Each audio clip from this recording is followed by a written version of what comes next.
Un, deux.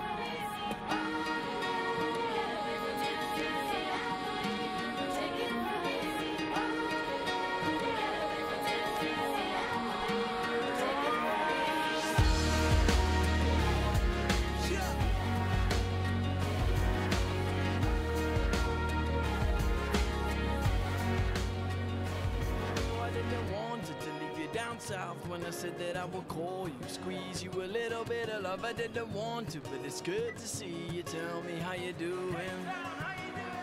I didn't want to leave you down south when I said that I would call you, squeeze you a little bit of love. I didn't want to. Anyway,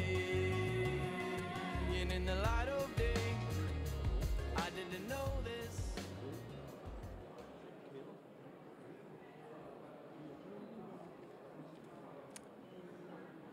Bonsoir, mesdames, messieurs. Si vous voulez bien avoir l'amabilité de vous asseoir pour que nous attaquions le dernier grand débat de l'après-midi.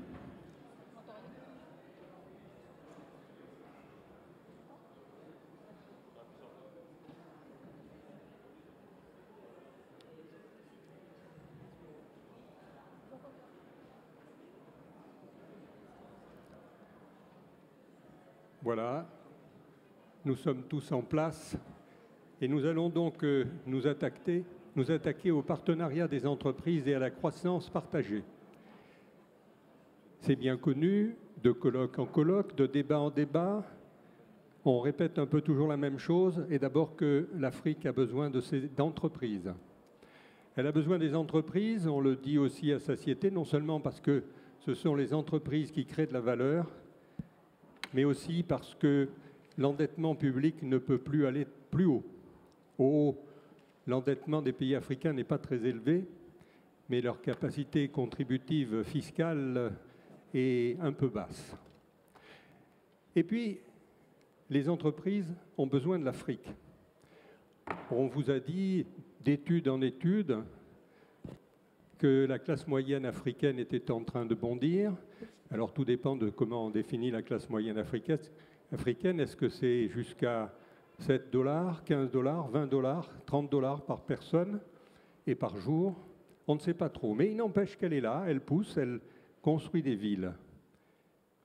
Cela veut dire de la consommation. Et là aussi, vous avez été abreuvé de sondages comme quoi la consommation faisait de l'Afrique la Chine de demain. Alors, il s'agit de passer le Sahara ou il s'agit de passer la Méditerranée, et tout le monde en est à peu près d'accord. Il s'agit peut-être aussi de venir en Europe, en France, pour les entreprises africaines, mais ce n'est pas si facile. L'idée est bonne, mais la réalisation est un peu plus aléatoire, surtout quand on ne connaît pas très bien le terrain. Et c'est donc pour cela que cet après-midi, nous allons essayer d'étudier cette question du partenariat, parce que l'union fait la force, on en est également convaincu, mais on ne se connaît pas toujours très bien. Et donc, nous allons essayer de comprendre comment cela peut marcher à 2, à 3, à distance, sur place, question de capital ou question de ressources humaines, formation, ce sont tous ces sujets qui seront un petit peu étudiés. Alors, nous allons diviser en 3 morceaux notre débat de ce soir. Le premier morceau, c'est Lionel Zinsou qui va nous le servir. Je le présenterai après, même si il a été présenté 1000 fois, mais pour vous rappeler quelques certitudes. Ensuite, 3 entrepreneurs vous diront comment ils ont pratiqué, soit en Afrique du Nord, soit depuis la France. Et puis enfin, parce que cela compte aussi, ce seront 3, on va dire, facilitateurs qui prendront la parole. Facilitateurs d'organisation, facilitateurs financiers, facilitateurs de liens. Voilà, donc je vais donner en premier la parole à Lionel Zinsou. Monsieur le ministre, Monsieur le Président, vous avez une expérience sur les 2 versants, public et privé, une expérience précieuse qui vous a permis de créer et d'organiser avec le ministère des Affaires étrangères français Africa France. Et c'est grâce à Africa France, les ministères, que nous sommes là ce soir. Monsieur Zinsou, est-ce que vous pourriez nous dire ce que signifie pour vous partenariat qui est, on va dire, dans l'ADN d'Africa France? Pourquoi vous avez mis ça en avant? Comment cela peut se passer? Est-ce qu'il y a des soucis? Est-ce qu'on peut faire mieux? Monsieur Zinsou. Oui, merci beaucoup Alain. Bonsoir mesdames et messieurs.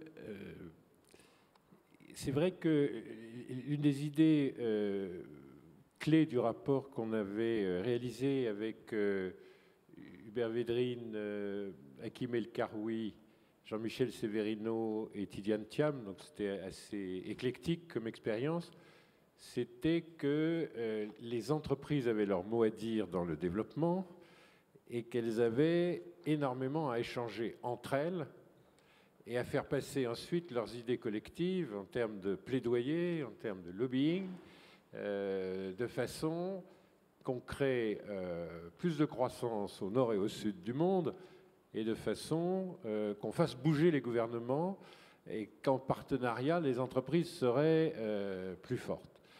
Et donc, Africa France, c'est cette idée, un réseau social d'entreprises qui rassemble le plus possible d'entreprises africaines et d'entreprises françaises, ça peut faire bouger les lignes tous ensemble. Je dois dire que le fait qu'on ait attendu 500 entreprises et qu'on en ait plutôt eu 1800 aujourd'hui inscrites et qu'elles aient encore des échanges entre elles spontanés pour chercher des partenariats, qu'ils soient au fond des contrats, des débouchés, des transferts de savoir-faire, des échanges de toute nature, des créations de joint ventures. Bon, ça nous conforte dans l'idée qu'il y avait une intuition qui n'était pas fausse. Si je fais référence, parce qu'on est très nombreux de Danone, il ne faut pas le dire, hein, sur ce podium, parce que moi j'y ai quand même passé 11 ans, et je suis au conseil d'administration. Pierre-André Théris en est quand même le directeur général d'Afrique, après en avoir été le directeur général des finances. Et Muriel, cachée sous sa robe d'ambassadeur, a quand même été la directrice générale des ressources humaines de ce groupe pendant des années. Et on a peu ou prou travaillé tous ensemble. Et c'est un assez bon exemple, si vous voulez, et il est très bien traduit dans un rapport qui avait été remis quelques mois plus tard, en 2014, d'Emmanuel Faber, qui montre que pour le développement, le chaînon manquant, ce qu'on n'a pas encore réalisé, ce qui empêche la croissance d'être inclusive, c'est qu'il n'y a pas assez de coalition d'acteurs. Et qu'il faut désormais faire travailler les entreprises avec les associations, avec les ONG, avec les bailleurs de fonds, avec les autorités publiques, notamment les élus locaux, les collectivités territoriales, et que là, on aura un type de partenariat qui répondra à la question à laquelle on ne sait pas répondre aujourd'hui, c'est comment, en plus de faire de la croissance, on est capable de donner un contenu de développement à cette croissance, un contenu social à cette croissance. Alors, comme il n'y a pas que Danone dans la vie et que nous avons le président d'Avril et le président de la FNSEA sur notre podium, je veux dire que c'est tout à fait la même chose avec ce que fait la fondation du groupe Avril. Et notamment, elle est en train de développer une expérience sur l'économie du soja, du développement du soja au Bénin, avec d'autres associations, notamment un incubateur associatif d'entreprises, qui est soutenu maintenant par la région des Hauts-de-France. Et vous avez un assez bon exemple. Vous prenez le meilleur industriel du domaine du traitement des oléagineux protéagineux en Europe, qui par ailleurs sait ce que c'est que le marché, puisqu'il possède Le Sieur et toute une série de grandes marques. Vous avez des paysans tout à fait décidés à apprendre dans le centre du Bénin, pas la région la mieux desservie. Vous avez la fondation et vous avez là une coalition d'acteurs et ça va déboucher sur du revenu et ça va déboucher sur des transformations industrielles de toute nature, parce que le soja, on en a besoin en nutrition animale, on en a besoin en carburant, on en a besoin... Enfin, il y a toute une série de transformations créatrices de valeur et vous prenez, au fond, les meilleures technologies, les meilleures expériences. Vous prenez une situation où on est objectivement un peu en retard et où on ne connaît pas cette culture et on va beaucoup, beaucoup plus vite. Donc ça, c'est des exemples, si vous voulez, tirer juste des entreprises qui sont... Excusez-moi, vous allez donner d'autres exemples. Tout à l'heure, je ne les connais pas toutes de l'intérieur, mais simplement qui sont sur ce podium pour dire, partenariat, c'est assez concret. Et dans certains cas, ça va nous apporter la clé, la réponse à quelque chose. Comment je crée de l'emploi? Comment je crée des externalités, comme diraient les économistes, des externalités positives, avec des logiques qui sont marchandes? Parce que si ce n'est pas marchand, franchement, ça ne sera pas viable. Mais qui peuvent être également associatives. Et on peut très bien faire un hybride. Ça, Danone, je vous renvoie au rapport Faber et à l'expérience de Danone en ce moment en Afrique de l'Est. On peut très bien faire des hybrides, c'est-à-dire des partenariats marchands, non marchands. À mon avis, c'est très, très efficace. Et donc, si vous voulez, il y a beaucoup de choses à inventer en termes de partenariat. Moi, ce qui me frappe, ayant été un peu des deux côtés de la barrière dans une entreprise et au gouvernement pendant quelques mois, si vous voulez, c'est la solitude poignante d'un chef d'entreprise en Afrique. Parce que si vous voulez une route, il va falloir que vous fassiez votre route. Si vous voulez l'électricité, il va falloir que vous vous donniez une source d'électricité. Parce que une route, bon, c'est pas de chance, ça coûte 1,5 million de dollars le kilomètre. Donc, un pays comme le Bénin, il peut en faire 200 km par an, pas plus. Il y a quand même 110 000 km². Donc, si vous voulez faire une usine importante qui a besoin de permanence, elle a besoin d'une route, vous allez tirer la route vous-même. Si vous voulez l'électricité, notre réseau va vous délivrer du délestage, d'un produit qui se vend très bien en Afrique, qui est absolument universel. C'est le délestage électrique, si vous voulez. C'est-à-dire que vous n'aurez pas de continuité et vous n'aurez pas de qualité du courant. C'est-à-dire vous ferez tourner vos usines et, quels que soient les onduleurs que vous mettiez, on vous grillera vos machines. Bon, parce que c'est ça la vérité quotidienne. Donc vous allez vous donner une source d'énergie qui vous sera propre. Alors, elle peut être très bien, elle peut être biomasse, elle peut être solaire, elle peut être innovante, elle peut être bon marché, mais enfin, au total, c'est vous qui allez investir. Et de façon générale, tous les biens publics, par exemple la formation, vous allez faire la formation vous-même, parce que vous n'aurez pas d'enseignement technique. Et donc, vous êtes obligé, quand vous êtes une entreprise, d'agir en recréant votre écosystème, parce que les États, c'est moins vrai du sud et du nord de l'Afrique, mais les États de l'Afrique subsaharienne ne peuvent pas, à ce jour, financer et livrer les biens publics. C'est comme ça, les biens collectifs. Et donc, si vous ne mutualisez pas tout ce que vous pouvez mutualiser, si vous n'êtes pas en partenariat les uns avec les autres, si vous ne cherchez pas des complémentaires ailleurs, si vous ne vous appuyez pas sur la centrale laitière marocaine pour développer la filière laitière un peu plus au sud du Sahara pour rester à l'intérieur de l'écosystème de Danone, si vous ne vous appuyez pas sur les filières arachidières et le sieur cristal dans le système d'Avril pour pouvoir, à 1500 km plus au sud, développer des solutions. Si vous restez tout seul, vous ne serez jamais compétitif. Parce que le problème de la solitude, ce n'est pas la solitude poignante du chef d'entreprise, si vous voulez, ce n'est pas un problème psychologique, c'est un problème de coût. On n'est pas compétitif tout seul. On n'est pas compétitif dans un système où il n'y a pas d'externalité positive. On n'est pas compétitif dans un système où l'État ne vous fournit pas les biens collectifs. C'est comme ça. C'est la vie. On est le producteur le plus cher. Et donc, le partenariat qu'on s'invente ensemble, si vous voulez, c'est une réponse à laquelle nous croyons très fortement. Voilà là, ce qu'on voulait dire avec cette idée de croissance partagée. Lionel Zinsou, on vous dit quelquefois trop optimiste, mais je trouve que là que vous nous avez donné un tableau assez réaliste, un peu rude même.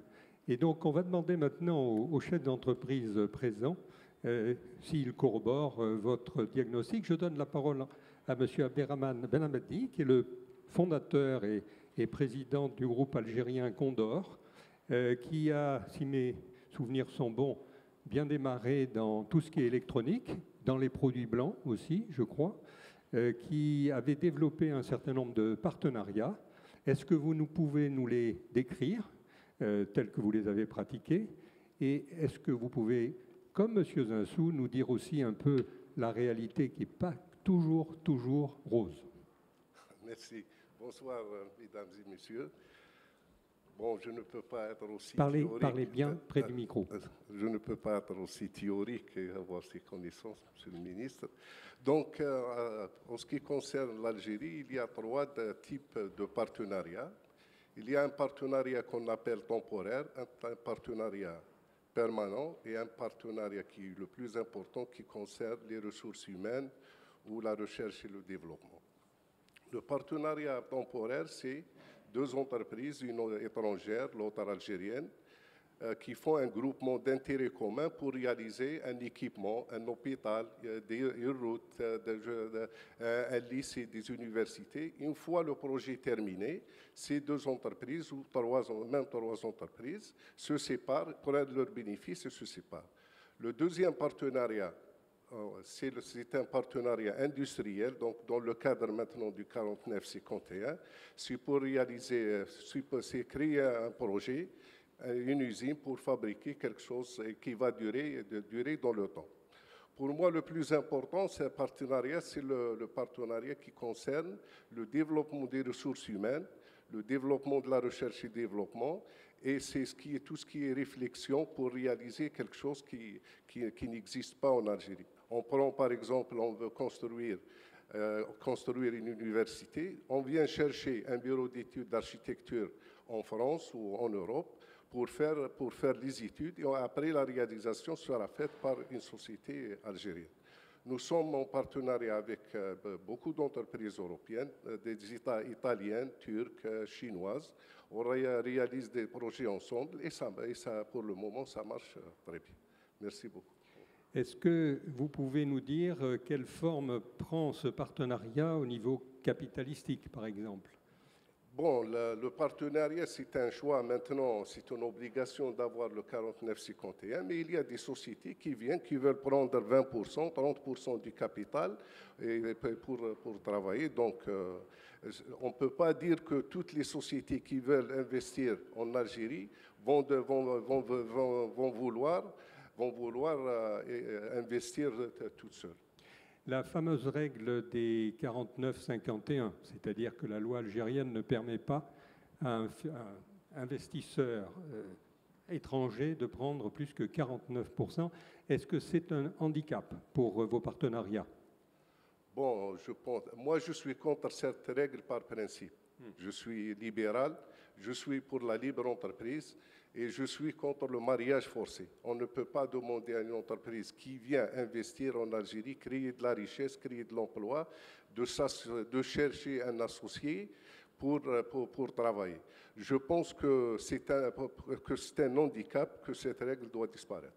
Comment vous faites avec ce handicap ? Vos partenaires, vous avez des sociétés communes, Oui, on a des sociétés, on travaille avec des sociétés, comme je l'ai dit auparavant. On est partie prenante dans le projet de Peugeot en Algérie pour l'usine de voitures en Algérie. On a 15% du capital et ça marche très bien. Donc, on laisse le management à la société qui sait faire ce travail. Dans ce cas, c'est Peugeot. On laisse aussi la direction financière à cette société. On leur laisse même la majorité dans le conseil d'administration. On détourne en quelque sorte cette règle, en attendant peut-être que cette règle va disparaître. Est-ce qu'il y a une chance pour que cette règle un peu handicapante soit changée ? Il y a un grand débat en Algérie sur cette règle. Il y a des gens qui sont pour, des gens qui sont contre. Mais je pense que ça va être assoupli. Ça va être assoupli pour laisser, par exemple, les projets industriels ne seront pas concernés par cette règle. D'autres projets commerciaux ou dans le service, ça va rester peut-être un bon moment.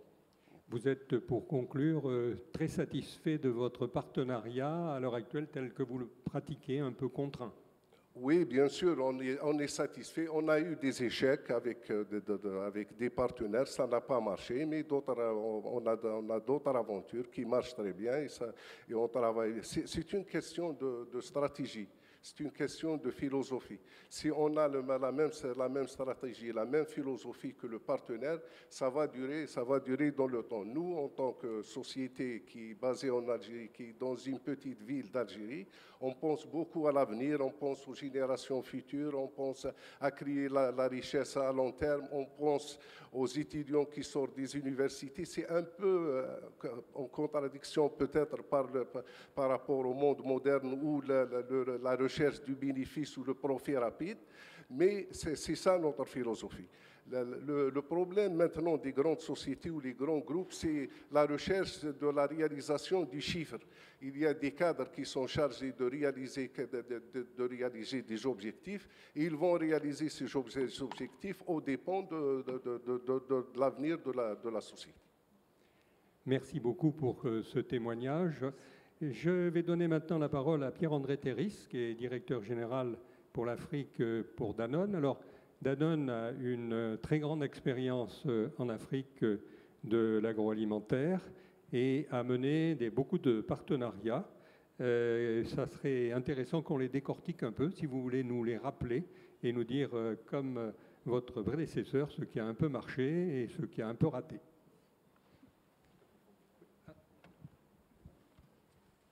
Merci. Oui, ce que je trouvais intéressant comme distinction, dans le fond, dans ce que disait Lionel, c'est les partenariats privés-privés. D'un côté, les partenariats privés / d'autres formes d'organisation de l'autre côté. Sur la première partie, c'est-à-dire sur les partenariats privés-privés, Danone est... je pense qu'une bonne partie du développement historique de Danone s'est fait via des partenariats. Danone, du reste, est un partenariat au début, puisque c'est un partenariat entre Antoine Riboud, BSN, et Daniel Carasso, Danone, qui ont décidé ensemble de faire un bout de chemin et de donner naissance à un groupe agroalimentaire. Et une bonne partie de notre développement, que ce soit en Europe de l'Est ou en Asie, c'est fait via des partenariats avec des exemples absolument superbes. Aqua, par exemple, qui a connu une croissance, une société d'eau en Indonésie, gérée en partenariat avec la famille fondatrice, qui est la famille Utomo. Et ce partenariat, c'est-à-dire cette gestion en commun d'Aqua, a vraiment permis de développer la société au-delà de ce qu'on aurait fait nous, sans connaissance précise ni du pays, ni du business model de cette société. De la même manière, le partenariat avec la famille Mastolone en Argentine nous a permis d'entrer dans le marché argentin et, au-delà de ce qui avait déjà été créé et géré par cette famille, de créer la catégorie produits laitiers frais, c'est-à-dire fermentés, c'est-à-dire les yaourts. Et je pense que la raison pour laquelle on s'est systématiquement orienté vers des partenariats, c'était dans le fond la reconnaissance que la seule manière intelligente de se développer, c'était la prise en compte forte de la réalité locale, réalité qui nous échappait au moment où nous entrions dans les marchés et qui demandait d'avoir des accompagnateurs d'une certaine manière qui nous permettent de la comprendre et combiner à nos savoir-faire centraux de créer de la valeur intelligente. Voilà. Ça a été le cas un peu partout, ça a été le cas en Afrique aussi. Je réfléchissais en écoutant Lionel parler, je pense que dans les différentes business qui composent aujourd'hui Danone en Afrique, en réalité, sur les 7 ou 8, il y en a un et un seul qui est un business qu'on a développé tout seul, c'est l'Égypte. Mais que ce soit au Kenya avec Brookside, en Afrique du Sud, dans un business qui a été créé en partenariat avec Clover, en Afrique de l'Ouest sur Fan Milk avec Abrage, ou au Maroc avec la SNI sur Centrale Laitière, ou même en Algérie avec la famille Batouche. On a toujours opéré de cette manière-là et on continue à gérer avec des partenaires. Moi, je trouve ça à la fois plus complexe, parce que ça oblige à des méthodes ou des styles de gouvernance qui sont un peu plus compliqués, qui demandent de prendre en compte l'avis du partenaire, de l'écouter, d'avoir des boards, de lui rendre des comptes, d'écouter ses conseils, de débattre. Donc c'est plus long et en même temps c'est infiniment plus juste. Ça permet d'éviter les excès des organisations centrales et de vraiment être confronté en permanence à la réalité du terrain et de créer des choses bien. Donc, je pense qu'on va continuer et je pense que c'est un modèle de développement efficace. Après, la question est plus compliquée, me semble-t-il, sur les partenariats privés, alors pas publics, ou alors publics au sens large, c'est-à-dire avec des... au revoir. Avec des ONG, avec des organisations internationales. Et je pense que Danone n'a pas été très habitué à ça. On a quelques expériences intéressantes avec, par exemple, la création d'Éco-emballage en France, qui est d'une certaine manière un partenariat privé-public. Il y en a probablement quelques autres, mais un nombre limité. Et on a besoin de l'apprendre parce que la raison pour laquelle on a monté Danone Afrique, c'est précisément pour être pertinent en Afrique. Et pertinent en Afrique, ça demande de prendre en compte non seulement les goûts des consommateurs locaux et les traditions, mais également les problématiques de santé. Et donc ça demande d'être capable d'interfacer correctement avec les gens qui sont en charge de ça, dans le public. Et encore une fois, quand je dis public, c'est au sens large. La raison pour laquelle on a choisi la création de ce business, c'est également de pouvoir avoir un ancrage local fort sur l'utilisation des ressources, sur le développement des filières de transformation autour de nous. Et là aussi, ça demande de s'adosser à non seulement de s'adosser à des acteurs privés, mais d'être capable de dialoguer avec le gouvernement. Et pour moi, un des challenges de Danone Afrique entre maintenant et les années à venir, c'est précisément d'être capable de développer des liens de ce type.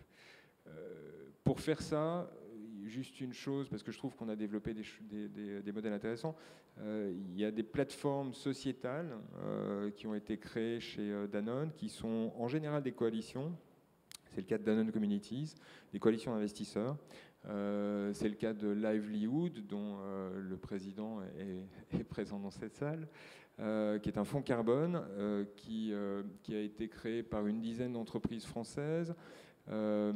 Et ces fonds ont des structures juridiques qui vont au-delà des entreprises et qui nous permettent d'entrer en dialogue avec des ONG locales, avec des autorités locales et de créer des partenariats vraiment intéressants entre les gouvernements locaux et les acteurs privés en trouvant des solutions hybrides. Donc c'est peut-être une voie qui est une voie qu'il faut qu'on continue à explorer pour le futur.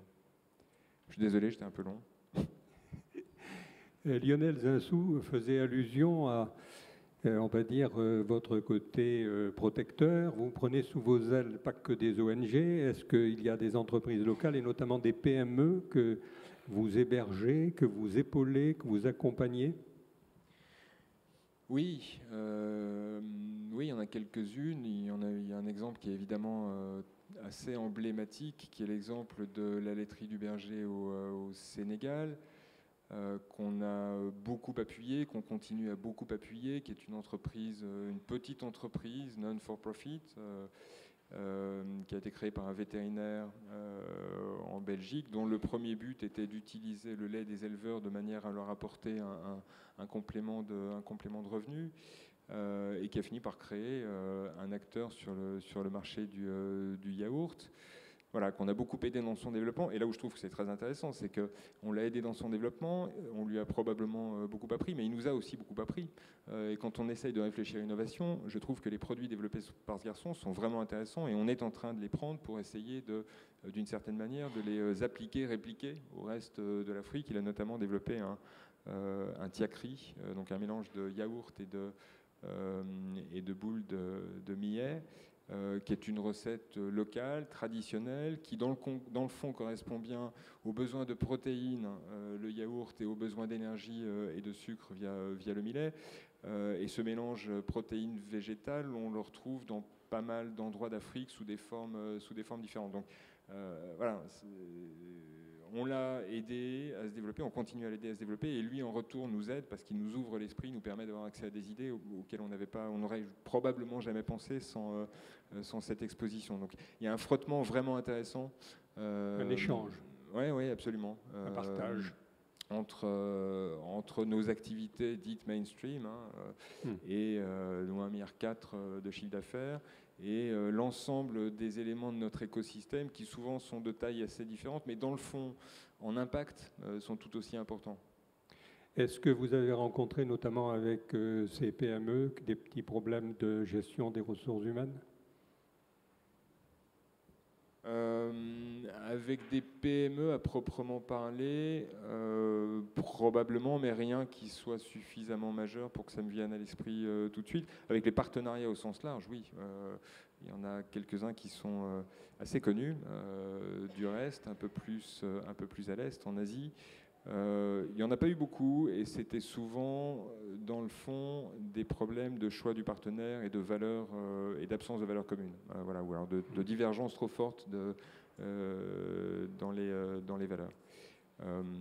Mais sur l'Afrique, non, il y a des divergences de point de vue et il faut qu'on les résolve. Mais c'est justement dans la résolution des divergences de point de vue que se trouve la richesse et la valeur ajoutée des solutions.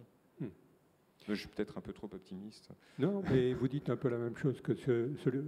Benhammed dit, c'est-à-dire qu'il faut qu'il y ait une stratégie commune et puis un certain nombre de valeurs à mettre en avant. Et puis ensuite, ce n'est pas un chemin tout pavé de roses, mais ça marche. Oui, absolument.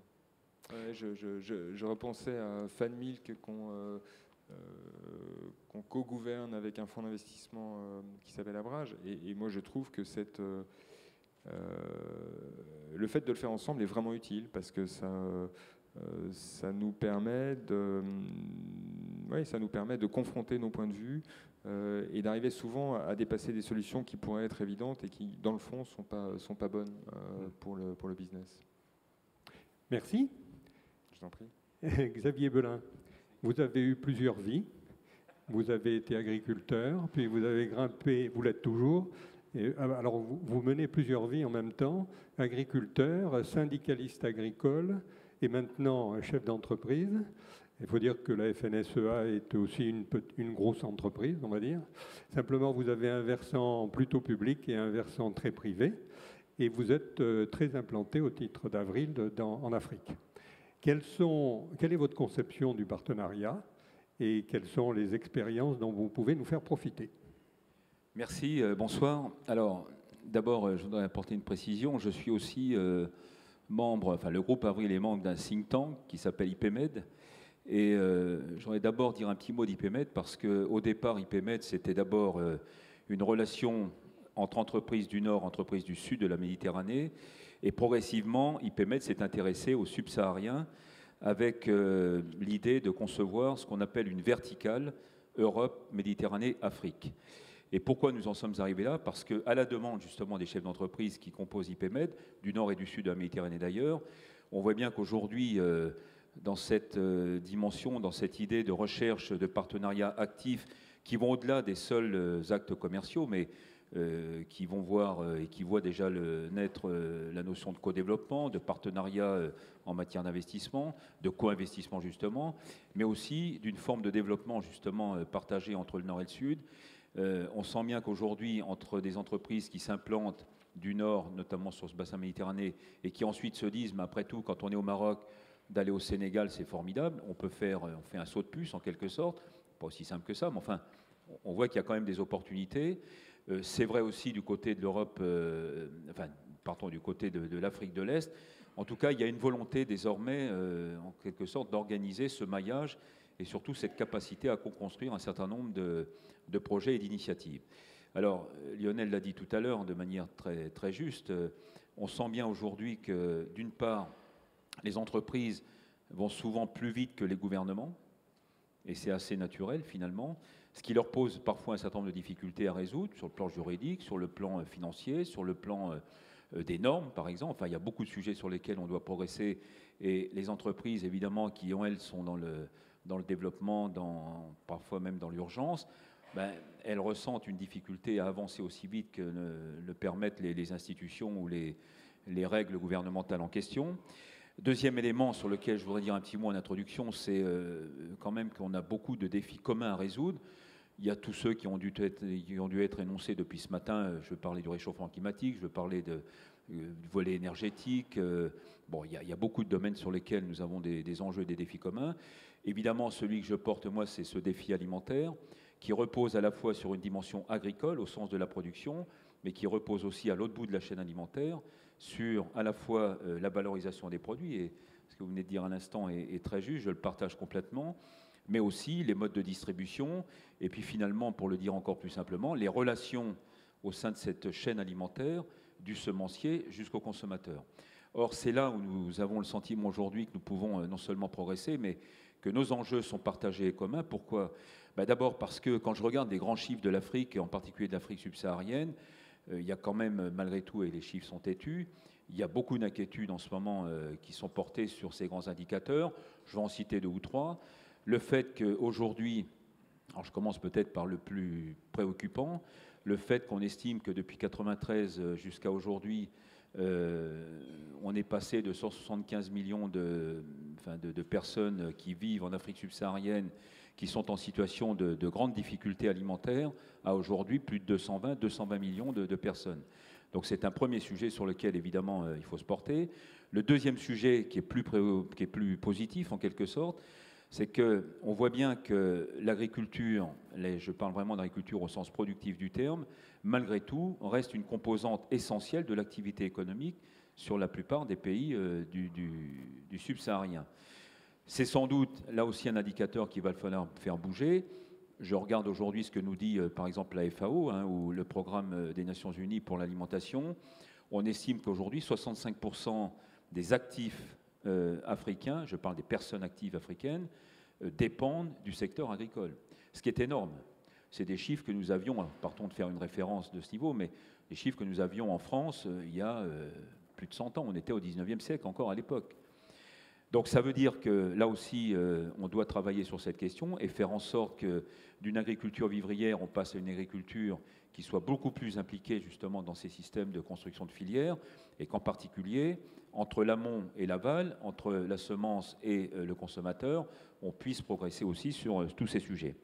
Un troisième élément sur lequel je voudrais dire un mot, et là qui nous ramène beaucoup plus à ce que nous pouvons développer en tant qu'entreprise, et je veux parler du groupe Avril.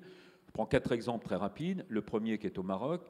Au Maroc, le groupe Avril a donc investi majoritairement dans le groupe Le Sieur Cristal, à l'occasion justement d'une privatisation partielle mais importante qui s'est faite il y a maintenant 5 ans. Et le rôle que joue aujourd'hui le groupe Avril au Maroc, c'est un rôle, alors le mot n'est pas très joli, pardon, mais d'agrégateur. C'est-à-dire que contrairement à ce que nous avons fait en France, où on est plutôt souvent parti des filières agricoles pour remonter la filière justement et générer de la valeur ajoutée à travers des constructions, par exemple à travers nos coopératives, un certain nombre d'industriels dans lesquels les agriculteurs ont investi pour donner de la valeur à leurs propres produits ou à leurs propres matières premières. Là, on est plutôt dans un sens inverse, où nous avons fait nôtre le plan Maroc Vert, qui était une volonté marocaine de développer la fois son agriculture, mais faire aussi en sorte que justement on aille jusqu'au bout de la chaîne. Le rôle d'Avril au Maroc, il est à la fois industriel en tant qu'opérateur, mais il est aussi facilitateur de construction en amont, par exemple sur l'amélioration des cultures de colza, de tournesol, de protéines. Je fais juste une petite parenthèse. Ce qui a été dit au regard notamment des besoins alimentaires à la fois africains, mais plus largement mondiaux, nous porte à croire, parce que les études aujourd'hui vont toutes dans le même sens, que nous aurons dans les prochaines années, 10-15 ans, pas plus, un déficit chronique en matière de protéines dans le monde, qu'elles soient d'ailleurs végétales ou animales, ce qui confère aujourd'hui une attention particulière sur ce sujet-là. Deuxième exemple que je voulais prendre, c'est l'Algérie, où là aussi, ce qui a été dit tout à l'heure, notamment sur les partenariats, on peut faire des choses, oui, on est dans un rapport 51-49. Vous avez 49 ? Nous avons 49, et ça marche avec un partenaire et bientôt 2 partenaires algériens. Le premier sur la nutrition animale, puisqu'on a construit ensemble, ça a été inauguré à l'automne 2015, une usine qui a un potentiel de 150 000 tonnes d'aliments du bétail. Ça fonctionne parfaitement. Il faut avoir là, justement des interlocuteurs qui sont des professionnels, et il y en a beaucoup en Algérie. Mais là, on bute quand même, et je le dis très simplement, mais avec toute la sincérité requise, telle que l'a dit Lionel tout à l'heure, on bute justement sur parfois une difficulté à avancer un peu plus, parce qu'on a une ingérence, je vais utiliser le terme, pardon, on a une ingérence gouvernementale qui est quand même très prégnante. Bon. Et les entreprises ne cohabitent pas toujours facilement avec ces ingérences, ou en tout cas, peut-être une difficulté à dépasser certaines limites. Troisième exemple, c'est le Sénégal, où là, on vient de lancer en particulier une étude très approfondie sur l'amont agricole, sur la filière arachidière, pour avoir peut-être une meilleure structuration, une meilleure implication des producteurs d'arachides dans les circuits de transformation. Peut-être irons-nous plus loin dans quelques mois si l'occasion s'y se présente, mais on voit bien qu'on a aussi sur ces sujets arachides, coton, pour aller élargir un peu le propos, une capacité aussi de structuration de ces filières. Et puis le quatrième exemple que je prendrais, c'est Bénin, Burkina Faso, où là aussi, nous avons la volonté dans ces pays d'accompagner toutes ces phases de transformation, de valorisation, avec une dimension développement en amont. Et en particulier, j'y reviens, nous sentons aujourd'hui qu'il y a non seulement une appétence, mais une nécessité de structurer les producteurs agricoles de ces pays. Alors, ce n'est pas une remise en cause forcément de systèmes vivriers. C'est simplement se dire qu'à certains moments, si on veut assurer une chaîne alimentaire, une continuité dans cette chaîne alimentaire, si on veut redonner de la valeur notamment à des agricultures paysannes, si on veut avoir cette capacité aussi à les doter d'un certain nombre d'outils. Là, je suis très concret.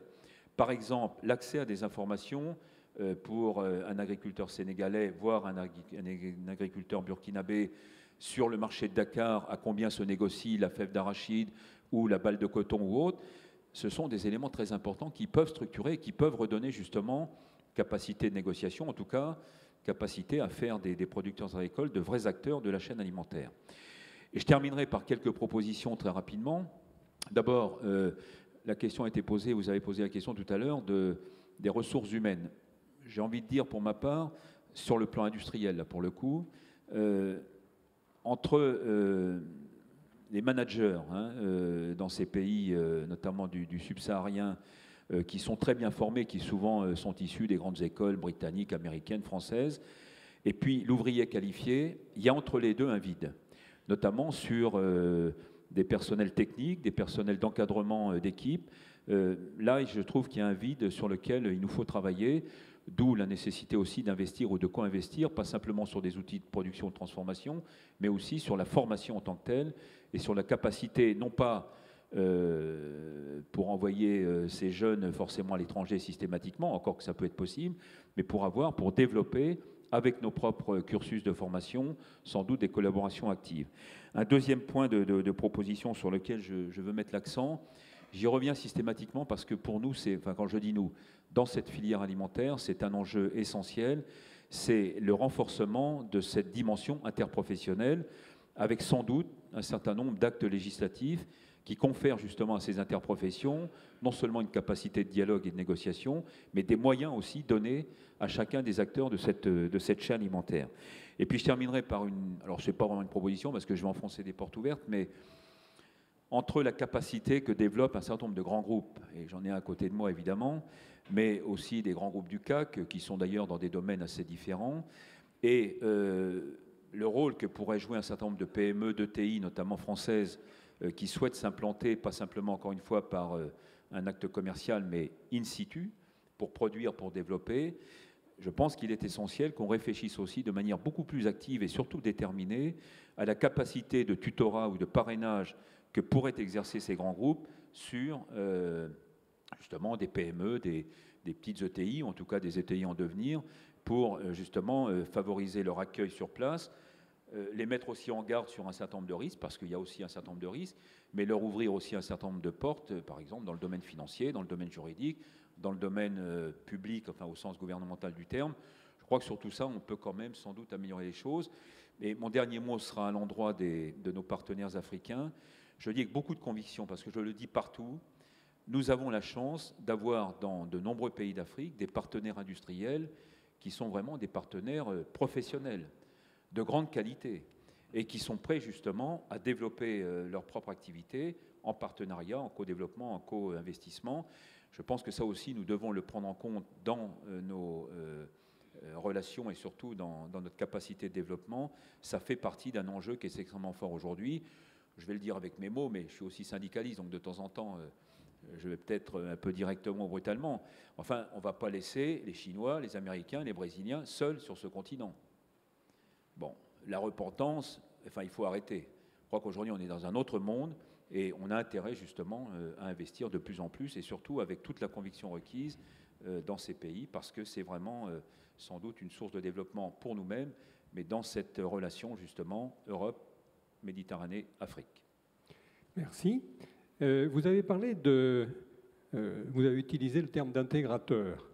Et vous avez dit que dans certains pays, dans certains secteurs, il fallait, on va dire, restructurer un peu la filière pour améliorer la productivité, je suppose, dégager de la valeur et ainsi de suite. Est-ce à dire que vous travaillez avec comment on appelle, les syndicats locaux agricoles, avec tout ce qui regroupe en secteur géographique ou en secteur professionnel? Est-ce que vous travaillez aussi avec eux? Est-ce que vous les aidez à se changer? Oui, alors j'ai utilisé le terme d'agrégateur, c'est pour ça que j'ai dit que ce n'était pas très joli comme mot, mais agrégateur, c'est un peu autre chose qu'intégrateur. Hein. C'est vraiment une démarche qui vise à avoir une tête de pont, en quelque sorte, une tête de filière, qui peut ensuite irriguer et comment dire, dispenser un certain nombre de bonnes pratiques ou d'échanges d'expériences. Alors pour répondre à votre question, oui, nous travaillons aujourd'hui, alors je peux prendre l'exemple là aussi du Maroc et du Sénégal, nous travaillons de manière très active avec les représentants des producteurs. Alors, dans certains cas, ça peut s'appeler un syndicat, ça peut être des coopératives. Au Sénégal, c'est par exemple avec un organisme qui s'appelle le CNCR, qui est un syndicat de producteurs, hein, en particulier sur l'arachide. L'idée, c'est bien justement d'être dans une relation à la fois équitable, mais surtout de prise en compte et surtout de valorisation de chacun des maillons. Je rajoute juste un mot, si vous me permettez, notamment sur le Sénégal.